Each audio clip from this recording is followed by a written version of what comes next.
Well, as you can see, the bike's gone now. It's gone into storage in Liverpool. I'll show you where it is later. And now it's time to tidy the workshop, put everything back in its place, and hopefully I'll be able to get the car back in. The saw and the other tools are all on roller casters there, so I can move them around the workshop quite easily. There are two lathes. I've got this Myford Super 7. It's a Mark 1, and from what I've been told, they're a little bit better built than the Mark 2, and I really like this little reservoir of oil. I don't know if you can see it, but the oil drips in and lubricates the headstock bearing. You can see the oil dripping through there now. All you need to do is just let that drip for a short while before you use it. Everything else on this machine is in really good order, and I'll be lubricating and adjusting things. I might show that later. This is the Boxford, and everybody tells me it's a better lathe, but to be honest, I really miss not having a clutch. The Myford has this clutch assembly which works great. There's no clutch on the Boxford, but what I have done is, when I've rebuilt both of these machines, what I did on this one was put in a 3-phase motor, and it works on a little inverter there. I'll show that running later. And of course it's a lot longer bed, so I can get fork tubes in to polish and clean and other long items. Everything else is no different to any other hobbyist garage. Thousands of bits everywhere, but I know where everything is. Little drill press there, which comes in handy. I've also got one of these mini mills. This is from Amadale in London, and it works great, does everything I want it to do. No good for heavy stuff, but general stuff it's okay. Ideal for the type of work I do. And of course there's Whitworth spanners, there's metric spanners, and there's AF, and same with the sockets. Two sets of Allen keys, metric and imperial. There's a little hobby brazing kit there which works well. It's oxy and turbo gas, which I think is MAP gas. So the plan is now to get everything tidied up, cleaned up. All the machines are going to be adjusted and oiled, and I'll be keeping my eye out for another project to start after Christmas. So that's it for now. I'll show some other stuff later. Well, this is the inverter which drives the lathe, and it's set to show the revs at the moment, and it's a nice slow start.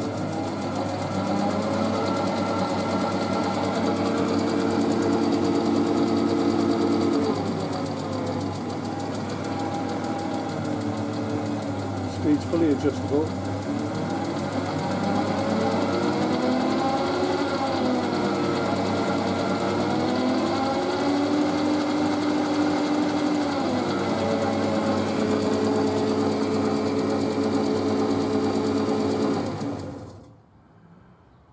Go into reverse.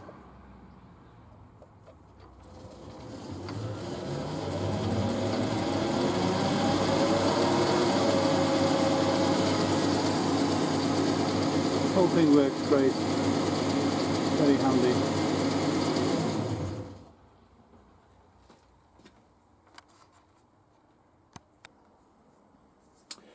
This is the little mill I've got, and as you can see, I've made some angle iron brackets and bolted the whole thing to the concrete wall at the back, which gives it a bit more stability. And there's also a bracket at the top which stabilises the head and stiffens the whole thing up.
Well, this is the workshop I own. It's in Bootle, Liverpool. I've owned this building for about 30 years and I used to trade from here when I had my business. And the tenants has left. When I retired, I rented this off to a guy that made railings and gates, and he's left. And we've given the place a coat of paint. And although it's got a very low ceiling height, it's only about 7'2", something like that. It's adequate for what I want to do. And the beauty is it's got 4 3-phase outlets which were wired in a couple of years ago.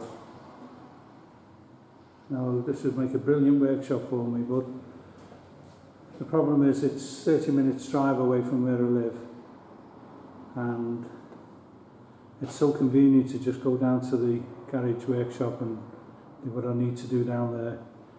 But we'll see. I might. The beauty of it, I can now pick up some reasonably cheap 3-phase machinery if I wanted to, and this is an ideal place.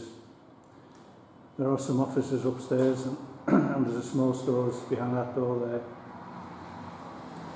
And in another part of the building now, that's where I'm keeping the bike over the winter. I'll show you that in a moment.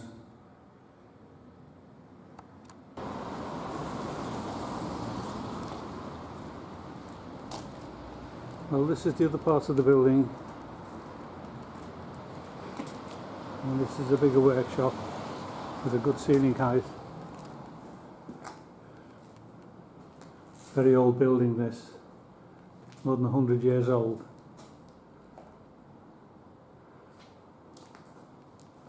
There's the old ladder rack where I kept all my ladders,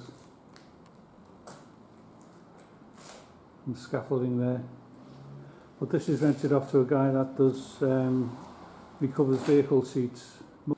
He works in that workshop in there, and we share the place because I have the upstairs as well. And this used to be our tool bunker where we kept all our power tools and stuff, and that's where the bike is now.